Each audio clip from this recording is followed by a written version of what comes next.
All right, welcome back to the shop.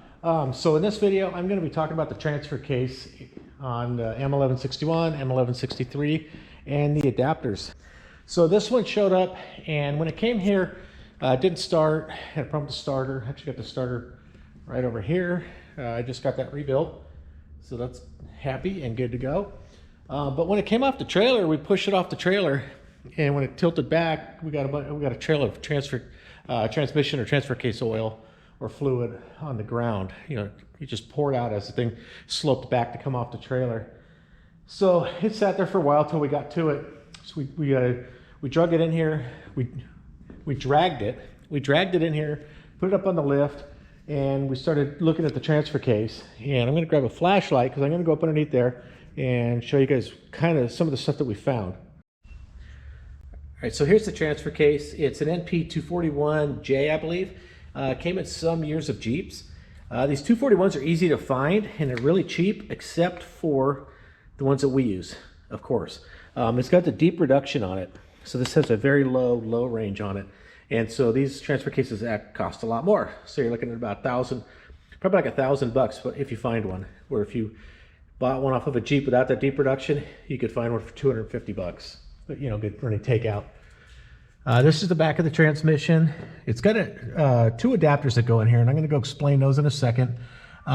This is a reluctor ring, I guess they call it, for the output speed.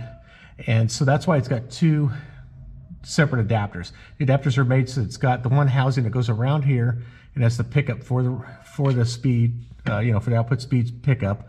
And then then it gets a different tail shaft and gets that gear on there for that as well.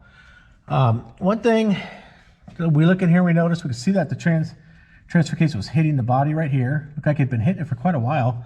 When I look at these brackets for this mount right here, you can see that this bracket right here is bent up. So this thing took a decent blow. And if you look at it, stand back and look, you could see that this side is like up quite a bit. So that's one of the problems. That's not even the first problem we found. That was the second problem. But let me go over here to the adapters. So these two adapters are made by Advanced Adapters. These are the guys that make Atlas transfer cases, which I'm going to talk about in a few minutes here. I searched them out just by the numbers that were on here, and I found them. So AA Advanced Adapters. There's the part number 711-68. So this is available. You can buy this, and you can buy this from Advanced. This actually, GM used to make this adapter, and they made it out of cast iron. And like, you could probably still find one. They don't make them anymore, but if you could find one, grab it. If you can get it cheap at a wrecking yard or something like that. If not, you can buy it from Advanced. I think it's a couple $100. So this is the adapter that bolts directly to the transmission. It's got the pickup for the ground speed, for the transmission output speed. This one was tight, so this was still tight on the back of the trans. But this adapter, this is the one that goes to the mount right here, and this mount is bad. It was pulling apart, so I did pick up a new mount. Energy suspension, part number is 3.1108, and the R just means red. You could buy it in red or you could buy it in black. So that bolts to the bottom of here, and that bolts to that brace that I showed you that's coming down that's bent. And so where these two bolt together, it was loose, so it was leaking between these two surfaces right here. And then it was also loose at the transfer case where the studs come through here from the transfer case. You can look at this side here, you could see where the washers were, where this thing was vibrating, where it was rubbing. And so that's what was making it leak. Checked it all out, and the surfaces are still good. And I went on Advanced Adapters website. I was able to order this seal, this is easy to buy. It's just a national. I can read you off the part number in a minute here. I'll just put the part number in the description. And then they also sell a really nice gasket for where the transfer case bolts on. And then they also sell the square O-rings that go between the adapters. Right here, they go between the adapters. They didn't have the one for this right here, but this one is in good shape. It was still tight. And I can get this probably at an auto parts store. I haven't looked it up yet, but it's a little bigger than this one. But I just bought a few of these, so I have some spares. So that's the adapter for the transfer case. That's who makes it. If you need one, you can just go to Advanced Adapters website and just search for that part number, and it's easy to get. You can just order from them. They shipped really fast. I got these seals, I think in like 3 days after I ordered them from them. And so one thing I want to talk about with the transfer case, so this one here, there's always been a lot of debate on the Growler forum about the noise that these make when you get up above 45 miles an hour. Once you get up to 45 and go faster, the noise gets louder and louder. Well, the reason for that is there's no hubs to unlock, so it's directly connected to the differential. There's no way to disconnect the axles, and then the drive shaft comes right out of it. So even when you're in two-wheel drive, this drive shaft's turning. And it's turning because of the ground speed. And this transfer case has a chain in it. So this is bolted to the transmission right here. This goes to the front. And you can see when I turn this, I'm turning the transmission. You can see the parking brake turning on the rear output. And that's where all the noise comes from. It comes from this chain. This chain wasn't designed to be running that fast. And we've had quite a few of them that have come through here. And you know, we could hear the noise even worse, just even at lower speeds. Taking the transfer case apart, and the chain is stretched. It doesn't mean the chain is actually stretched, it means it's wore out. So between the links, it's the pins, and where the pins go through, it's wore out. And so that makes the chain slap the case. And that's when they're really bad. But even when that chain's brand new, they get noisy at 45 because they're not designed for that.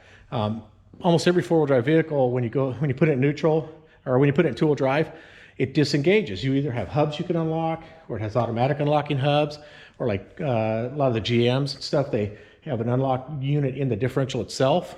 And so you don't get that road input into your transfer case. So I want to talk to Advanced Adapters about their Atlas transfer cases, because they make the really heavy duty ones for rock crawlers, for all these guys that do the off-road racing and stuff.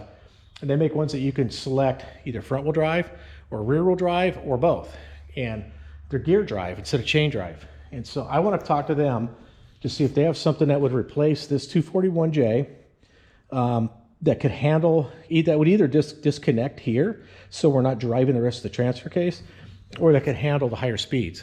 Like, at time, I'm going to call them and see if they have a solution to that. The only issue we might have is that the parking brake's mounted to the back of it. And I mean, maybe they have a solution for that, maybe they don't, I don't know. But I'm going to talk to them about all of that. So anyways, that's it. I just want to share this information with you guys about the transfer case.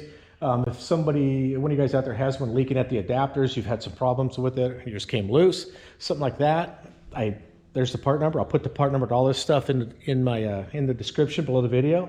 And Advanced Adapters, that's who to contact for it. And hopefully we can come up with a solution for that transfer case. It won't be cheap, but for those of you that want to drive these things on the street a lot, it'll be a really good solution, because if you're going to drive this thing on the street a lot, you're just going to wear that transfer case out. There's just no doubt about it, unless you're keeping this thing under 40 miles an hour. So anyways, thank you guys for watching. Hit the like button, share the video with a friend, and if you haven't subscribed already, please subscribe, and have a good day.